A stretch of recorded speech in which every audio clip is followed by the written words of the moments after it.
This is a shot for the early part of Van Helsing, and basically our model crew has spent weeks and weeks making this beautiful windmill miniature, and tonight we get to burn it to the ground. It's sort of an homage to the older monster movie, black and white monster movies, and we see Dr. Frankenstein dead and collapsed in his creation's arms at the top of this tower. I was directing a play, and I took a day off rehearsals and said, guys, I can't be with you on Friday. I have to go to Prague to do a scene on top of a burning windmill in the arms of the Frankenstein monster. I was never nervous because you have the, well, I was nervous.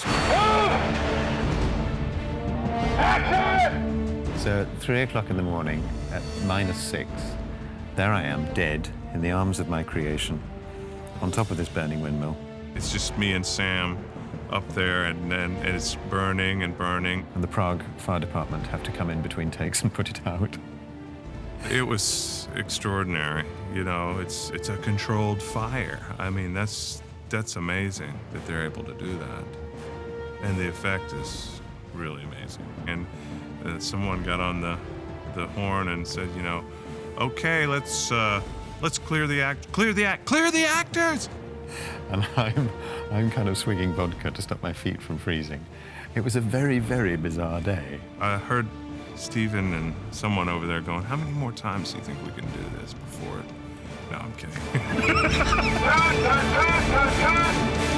round of applause for Schuler and Sam, folks. How about that? I love iconographic shots where you sit there and a lot of times the audience doesn't even understand it, but older people, somehow it reminds them of their childhood. When a director says, this is what I want in my film, and when you read the script and start analysing how you do it, is say, okay, what is the best way to do this? Do we use computer graphics, or do we use miniature photography and practical effects, that sort of thing?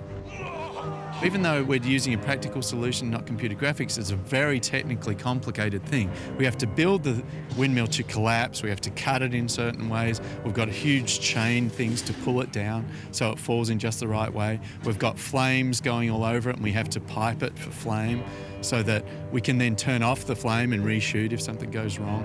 So for all those reasons, it's very technically complicated. And then once we pull it down, well, what I want it to do is crash down into the ground and make a very pleasing thing, but it might topple over one way, or it might do something else crazy, or it might be so firm that it just stays up. Now, of course, we also sometimes, and we did in this case, pre-visualize it if we can. On a shot like this, we usually build at least 2 complete models, but we also include in that some pretty elaborate testing. The planning took some number of weeks, from building the platform, to figuring out how to shoot this against the night sky, which we did, the time of the day, to no moon, to no jets going through in the background, to the lights being in the right place, and all 3 cameras being in the right place. Snow coverage. It's snowing out here. Baking soda. Everyone has to stay behind the yellow line from this point. Maddie, go ahead and light the sails, please. Go cameras, start the sail!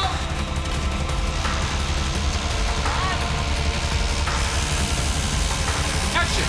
Planet! Planet, stop! Now!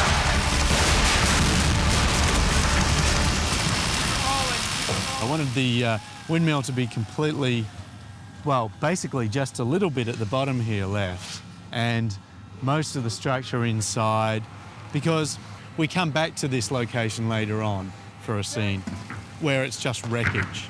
So during the collapse, a couple of the, we make little false weak knees and that sort of thing so that the support structure splinters, and that didn't completely happen during the collapse, unfortunately. Something got jammed into something else. So as a result, we didn't get quite the complete level of destruction that I wanted.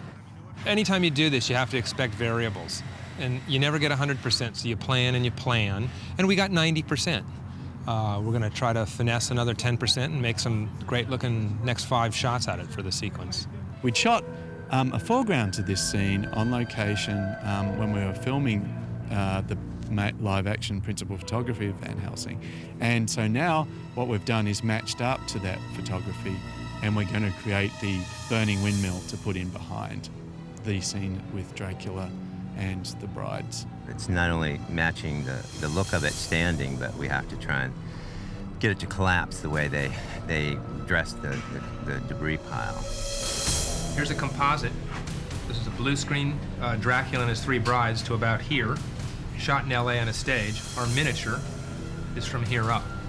So we had our match move department match the move that was done in LA a few months ago, plugged it into our Cooper system motion control system. We shoot this at high speed, around 60 frames a second, and that's what we'll end up with. And that's our work tonight. So hopefully what we'll end up with is, something that tells the same story, but it breaks it a little differently into the sequence of shots.